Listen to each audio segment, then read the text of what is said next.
Après seulement quelques mois passés sous les couleurs du doyen, sa valeur marchande est passée de 400 000 € à 750 000 €.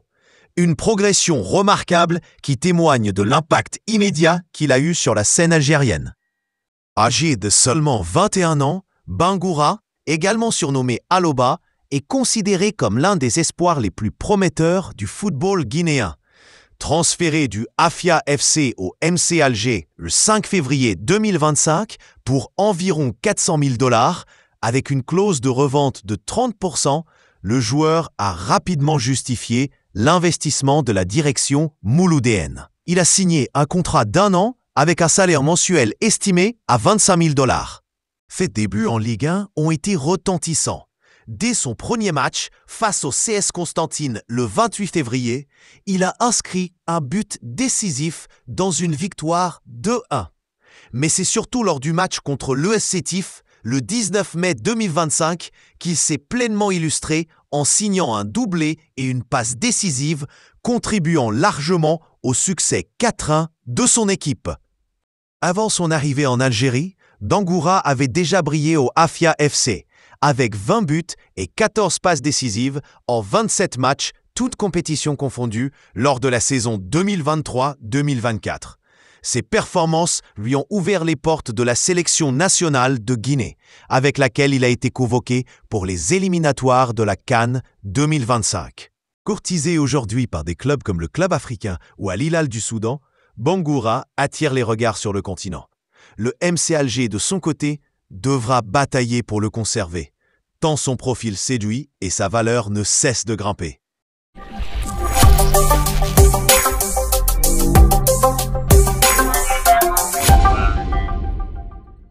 Comme annoncé dans ses colonnes, la JSK renforcera l'axe de sa défense en prévision de la nouvelle saison.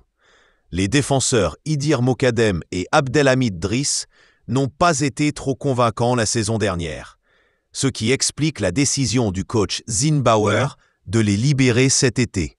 Selon nos informations, parmi les joueurs qui entrent dans les plans de la direction, il y a le défenseur Ahmed Abdeslam. Cependant, on ignore encore si le joueur est convoité officiellement ou non par les responsables des Canaries. Ce n'est pas la première fois que le retour du joueur est évoqué à la JSK. Cependant, depuis qu'il a quitté la JSK, il n'est pas revenu. Il avait joué au CRB avant d'opter pour le PAC. Cependant, étant maintenant libre de tout engagement, le joueur est sollicité par certains clubs. Par ailleurs, suivant avec une grande attention le recrutement de leur équipe en ce mercato estival, les supporters kabyles sont divisés sur le probable recrutement du défenseur Haït Abdeslam. Si certains le défendaient à cause de la manière avec laquelle il a quitté la JSK il y a quelques années, d'autres estiment qu'il avait été poussé à la sortie et qu'il mérite une autre chance. Ces derniers estiment que c'est un joueur qui a des qualités et qui peut apporter un plus. Cependant, et en dépit des avis des supporters, les dirigeants veulent recruter 1 ou 2 bons axiaux pour renforcer le club. La JSK, qui jouera sur plusieurs fronts la saison prochaine, aura besoin de bons joueurs dans les différents compartiments, dont l'axe de la défense. Haït Abdeslam reste l'un des joueurs disponibles sur le marché, en attendant de savoir s'il sera Canari. La JS Kabylie, JSK, poursuit activement son mercato estival. Et l'un des noms les plus en vue dans les coulisses du club n'est autre que Abderrahim Degmoum. Selon une source autorisée, une délégation de dirigeants kabyles s'est rendue vendredi dernier à Sétif pour rencontrer le joueur dans l'optique de finaliser son recrutement. La rencontre a eu lieu dans un restaurant huppé de la ville, témoignant de l'importance que revêt ce dossier aux yeux des responsables du club. La direction des Jaunes et Verts a mis les petits plats dans les grands. Une offre financière particulièrement généreuse a été présentée à l'ancien milieu de terrain de l'ES Sétif. Une proposition à même de faire vaciller n'importe quel joueur évoluant en championnat local. Pourtant, malgré cet effort considérable, Degmoum a demandé un délai de réflexion supplémentaire avant de donner une réponse définitive. S'il n'a pas fermé la porte à un retour dans le championnat algérien, ni à l'idée de porter le prestigieux maillot kabyle, le joueur a préféré temporiser. Il aurait confié à ses interlocuteurs qu'il donnerait sa réponse finale lors d'une prochaine rencontre prévue à Alger. Cette prudence alimente les spéculations. Dans l'après-midi de vendredi, des rumeurs persistantes évoquaient déjà un accord acté entre les deux parties. Toutefois, aux dernières nouvelles, rien n'a encore été signé. Degmoum figure depuis l'été dernier sur les tablettes des décideurs de la JSK, et l'actuel entraîneur, Joseph Zinnbauer, aurait personnellement donné son aval pour le recrutement du joueur. Le profil de Degmoum, milieu travailleur et expérimenté, correspond parfaitement à ce que le technicien allemand recherche pour renforcer son entrejeu. La balle est désormais dans le camp du joueur. S'il décide de donner suite à l'offre kabyle, il pourrait très vite rallier Tizi Ouzou pour officialiser son engagement. Ce dossier, jugé prioritaire par les dirigeants, pourrait bien déboucher dans les tout prochains jours, sauf retournement de situation.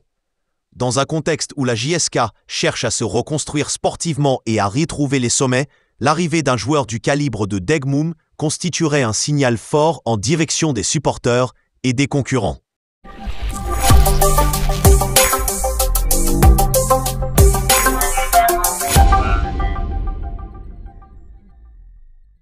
Un véritable séisme médiatique secoue actuellement le Maroc.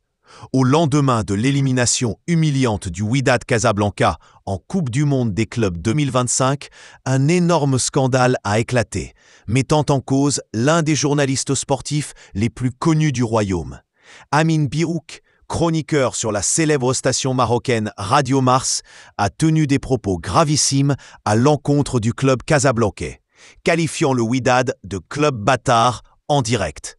Cette insulte, proférée à l'antenne sans aucune retenue, a immédiatement enflammé la toile et provoqué une vague d'indignation sans précédent au sein de l'opinion publique marocaine. Les supporters du Wydad, mais également plusieurs personnalités du monde du football, se sont insurgés contre cette dérive verbale, jugée irrespectueuse et attentatoire à l'image du club, qui reste l'un des monuments du football africain. La sortie du journaliste s'est produite juste après la 3e défaite consécutive du Wydad dans le tournoi mondial. Cette fois face aux Émiratis d'Al Ain. 1-2, scellant une élimination sans gloire dès la phase de groupe.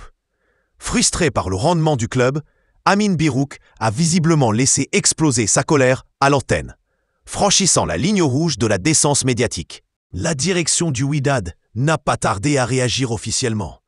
Par voie de communiqué, elle a fermement condamné les propos du journaliste et annoncé qu'une plainte sera déposée pour diffamation et atteinte à la réputation du club.